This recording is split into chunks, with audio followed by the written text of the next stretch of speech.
komai sai an bi a hankali yan uwa.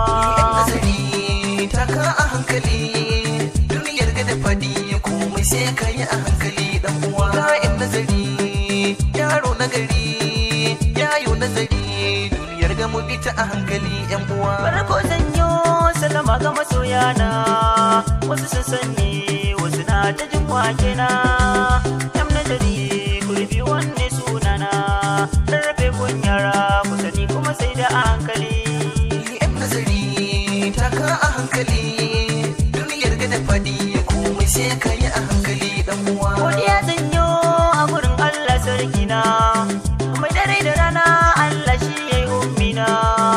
Ina ta salati a gurin manzo dan Amina, rayuwa na duba komai ai sai da a hankali. Yan nazari taka a hankali, duniyar ga da fadi komai sai ka yi a hankali dan uwa. Safa da rana Allah kai nake roka, kai ka bada basira gashi yau har ina yin waka. Baiwar ka ce wasu na ga suna yin saka, sanin asali ne ke sa kare ya ci alli. Yan nazari taka a hankali, duniyar ga da fadi komai sai ka yi a hankali dan uwa. Ka tsana wanda ko gaisuwa yau zan yi muku, yan uwa da abokai na jibi yana gaishe ku. Gurbin bore yan uwa ina gaishe ku, a tare da ku na kasance sannan a hankali.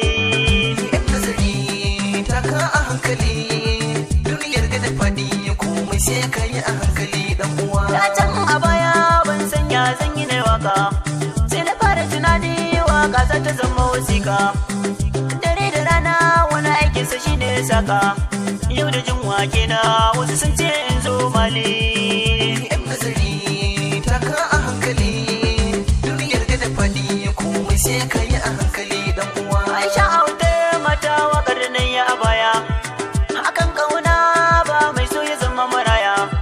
Ko sa tsuntsu ne daga kaina bai canja bishiya, shi so kan gaskiya shi ke zama to alkali.